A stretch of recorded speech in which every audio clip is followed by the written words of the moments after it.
Through my own journey, from swinging a hammer, as a carpenter to scaling real estate profit system we have, I realize it isn't a lack of opportunity holding people back. It's really a mindset trap. It really is. So I found 5 reasons most people stay stuck on the sidelines. Exactly. And I figured out exactly how you can break free from it. So number one is the comfort trap, playing it safe and having incremental goals. Like I'll save 50 bucks a month. I'll save 200 bucks a month. Saving is a trap. It's never going to get you to wealth. Saving can be great. And you need savings for some life expenses for 3 to 6 months. Have something set aside if your car breaks down, if you have to change jobs or if you have to move, what that looks like. I'm not saying that you don't need savings, but that's safe. That's just a baseline. That's never going to get you ahead financially. That's an incremental goal in my book. So most people base their future goals, I believe, entirely on what they've already achieved in their past. So your brain is looking for repeat patterns. You're looking for what's comfortable. When things aren't comfortable, your brain rejects it. Your amygdala rejects it. Fight or flight kicks in, or you say, no, I'm not doing this. So look at your current situation and think, okay, how can I improve this by 10% a year? And that's the 10X mentality. How can I get a raise, incremental raise? How can I do more at work? How can I get a part-time job? How can I go DoorDash or find a side hustle? And that's a trap. It feels realistic. It feels comfortable, and it feels safe. This was, I mean, is I was working harder. For me, I was working harder in a career I didn't love just to get passed over in promotions.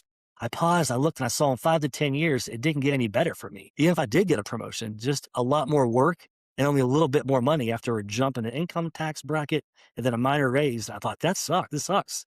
That was the thought that was going through my mind. This sucks. But safe goals only require minor tweaks and and the more effort I learned, the more effort I put into it. They keep you locked into working harder and faster and longer hours. And job stands for just over broke. I know I've heard that before. It's funny, but it's not really funny. Employers, are to grow their business and scale. That's what they want to do, and they're doing it with your labor. And nothing wrong with that. You're agreeing to take a wage for your time, and then they're agreeing to take the risk as a business owner to make more money. But I like you to do it for yourself.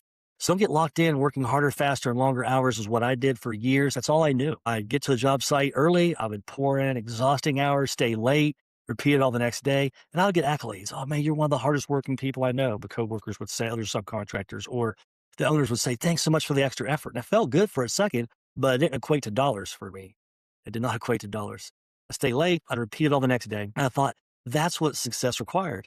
But the reality is that was a linear growth. It was a fast lane to burnout. I was getting burnt out. People don't, and so this is real estate investing. Look at it. People don't invest because they think adding real estate means adding 10 times more stress and gray hair to their already packed lives. They don't realize that a 10X vision for their life actually simplifies your world by forcing you to throw away the complex and heavy systems that keep you small, you're thinking small, and then really looking at a linear path to where you want to go, to having a bigger goal that you can get in, get behind, and then work super hard and put both feet in and do. That's what it took me.